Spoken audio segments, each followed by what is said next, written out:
buenas a todos. Mi nombre es Jorge David Corso Cabana. Soy estudiante de la Universidad Popular de Cesar, curso tercer semestre del programa de microbiología, y pues en este vídeo desarrollaré algunos temas de la respiración celular aeróbica, en el cual son ciclo de Krebs, cadena transportadora de electrones y fosforilación oxidativa. Y pues no se diga más, empecemos.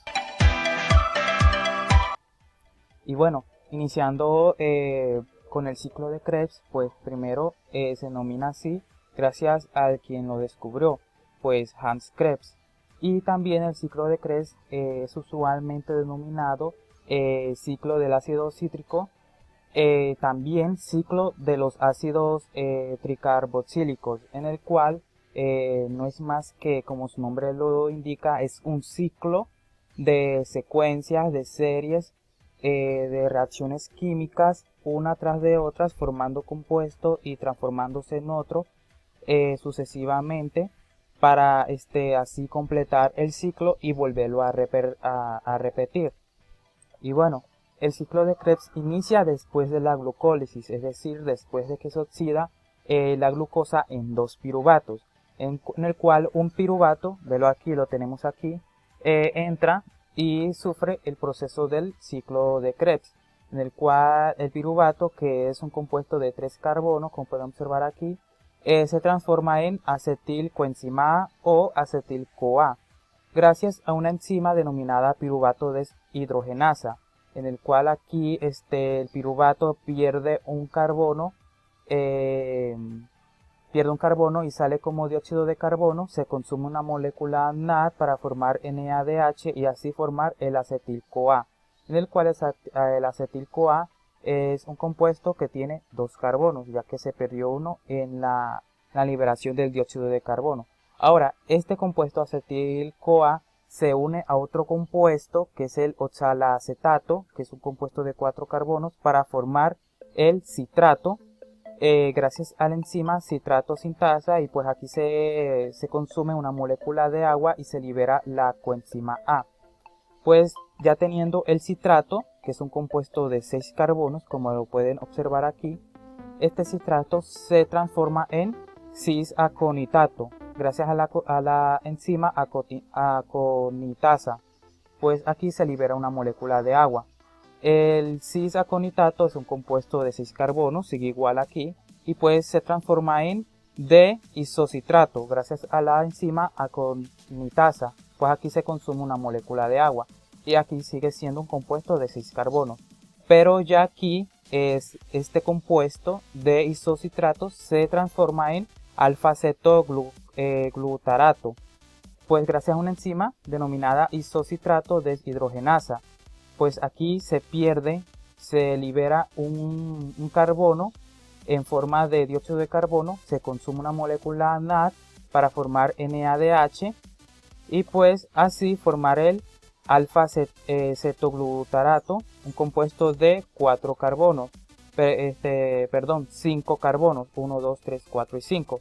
Y pues aquí este compuesto se transforma en succinilcoenzima A, gracias a la enzima alfa-cetoglutarato deshidrogenasa.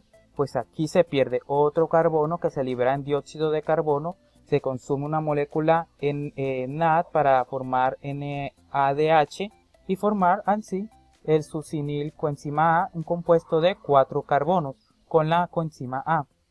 El succinilcoenzima A se transforma en succinato, pues gracias a la enzima succinilcoenzima A sintetasa. Pues aquí se forma un GTP que cumple la misma función que el ATP, y pues aquí se libera la coenzima A y queda el succinato solo, un compuesto de 4 carbonos. Este compuesto se transforma en fumarato gracias a la enzima succinato deshidrogenasa. Pues aquí se consume una molécula FAD para formar una molécula FADH, y pues para formar en sí el fumarato, que es un compuesto de 4 carbonos. El fumarato se transforma en malato gracias a la enzima fumarasa, y en el cual se consume una molécula de agua, y el malato es un compuesto de 4 carbonos.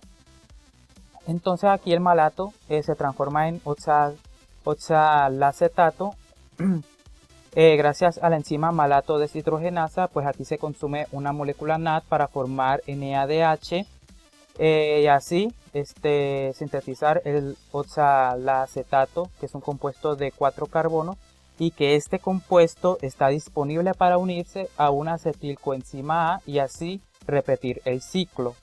Ahora, resulta que este es el ciclo con un solo piruvato. Resulta que estamos trabajando son con dos, ya que la glucólisis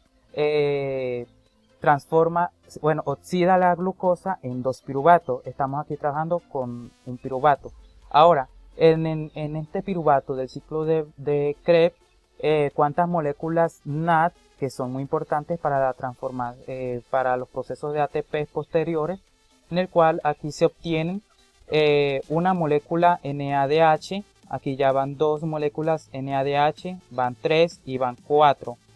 Entonces, en un piruvato que sufre el ciclo de Krebs, se obtienen 4 NADH y un FADH. Lo representaré en esta diapositiva. Ciclo de Krebs, pues en el ciclo de Krebs se obtienen 8 NADH y 2 FADH, 4 NADH para un piruvato y los otros 4 NADH para el otro piruvato, ya que son dos piruvatos que están sufriendo el ciclo de Krebs. Lo mismo pasa con 2 FADH. Un piruvato solamente sintetiza un FADH y el otro piruvato sintetiza lo mismo FADH para completar en el ciclo de Krebs 2 FADH y también se obtienen 2 ATP. Y ahora la totalidad de los productos que llevamos ahora con respecto a la glucólisis y el ciclo de Krebs se obtienen 4 ATPs, 10 NADH y 2 FADH. En la glucólisis recordemos que se obtienen 2 NADH, sumándolos con las del ciclo de Krebs se obtienen 10 NADH. Y bueno, luego de que ya tengamos los productos que ya mencioné, NADH y FADH, entramos a la cadena de transporte de electrones, que no es más que proteínas que están adheridas a la membrana interna, ojo, de las mitocondrias, en el cual son proteínas que permiten la movilidad de electrones cedida por los compuestos NADH y FADH, permiten la movilidad de electrones cedida por ellos en las distintas proteínas que componen dicha membrana y así generar un gradiente de concentración de protones en los diferentes medios, que es el de la matriz mitocondrial y el espacio intermembranal, en el cual este espacio intermembranal es un espacio que está recubierta por una membrana externa, que es la membrana en sí de la mitocondria. Ahora conozcamos las proteínas que constituyen la membrana. Esta proteína es el complejo 1 o también denominada NADH deshidrogenasa. Esta proteína es el complejo 2 o denominada también succinato deshidrogenasa. Esta proteína es el complejo 3 o denominada también citocromo BC1. Y esta proteína es el complejo 4 o denominada citocromo oxidasa. Ahora, también hay unos transportadores que permiten la movilidad de los electrones, que son la coenzima Q10, que es esta, y el complejo citocromo C, que es este. Ahora,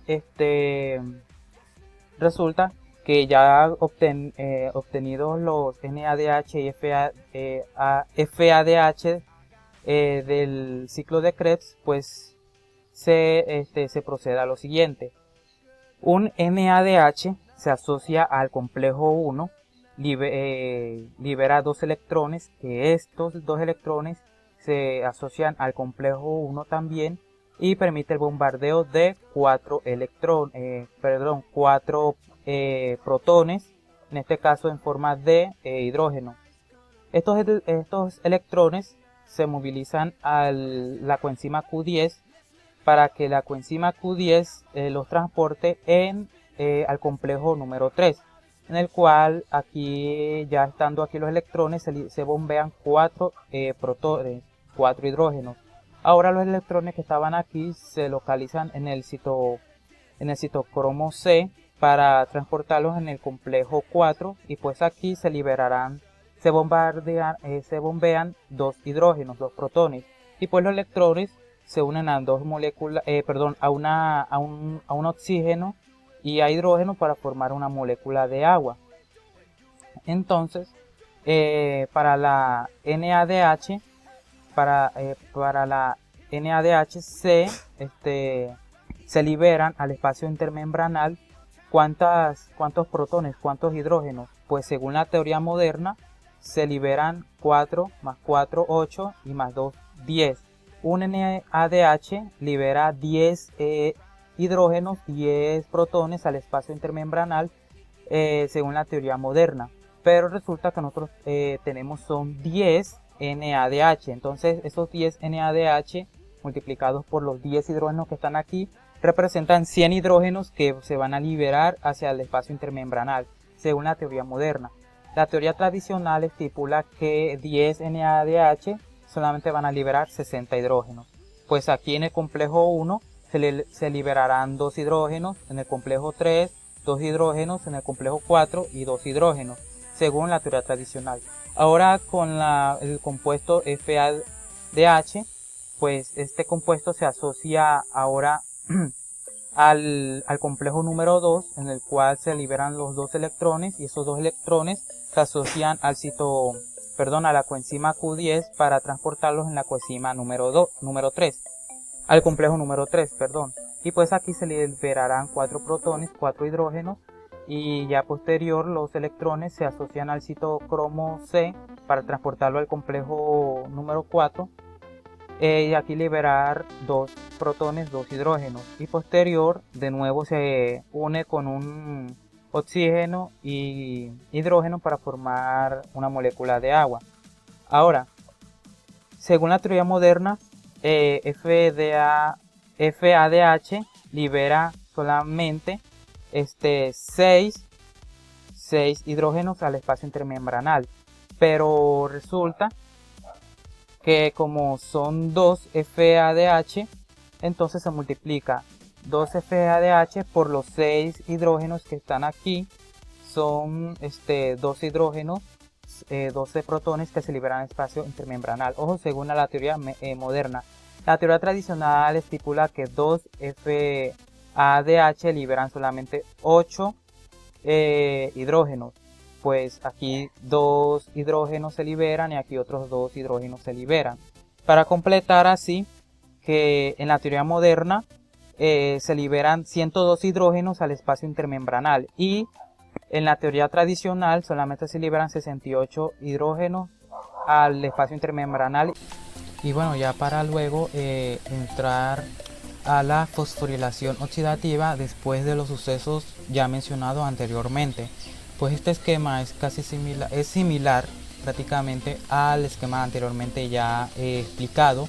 Aquí tenemos las proteínas que permiten el flujo, los movimientos de los electrones para así permitir un gradiente electroquímico de los protones en los diferentes medios, en el cual ya tenemos los hidrógenos en la membrana intermedia de la mitocondria, y pues en el cual ya teniendo una alta concentración en este medio y una baja concentración ya de este medio de protones, entonces lo que se busca ya es equilibrar los dos medios.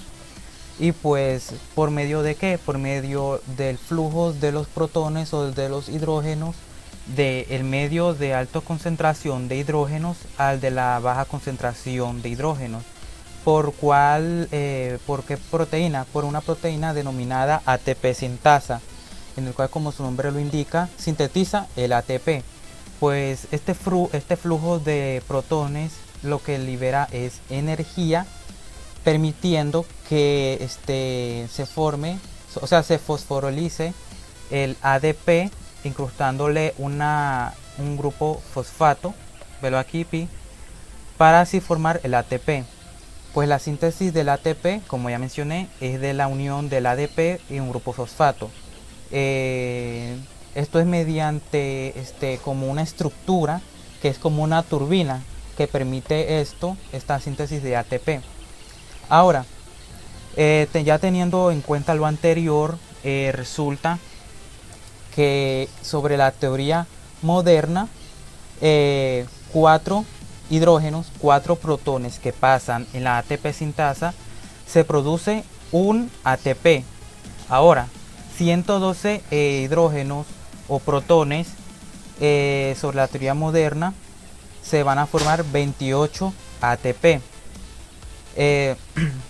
Sobre la teoría tradicional, 2 hidrógenos, 2 protones que pasen en esta proteína ATP sintasa, se forma un ATP y pues 68 hidrógenos van a entonces formar 34 ATP. Pues entonces lo que quiero mencionar ahora es lo siguiente. Pues como de la teoría moderna se obtienen 28 ATP, 10 de NADH junto con 2 FADH forman 28 ATP gracias al flujo de protones formados de hidrógeno. Y pues entonces estos 28 ATP van a sumarse con los 4 ATP que vienen ya siendo del resultado de la respiración celular. Y pues para formar 32 ATPs formados, sintetizados en la respiración celular aeróbica sobre la teoría moderna. Sobre la teoría tradicional se estipula ya 34 ATP formados gracias a 10 de NADH junto con 2 FADH. Se suman con 4 ATPs que ya vienen siendo anteriormente formados para así formar 38 ATPs formados en la teoría tradicional en la respiración celular aeróbica. Y entonces esto es todo sobre el tema de el ciclo de Krebs, la cadena de transporte de electrones y también sobre la fosforilación oxidativa. Muchas gracias.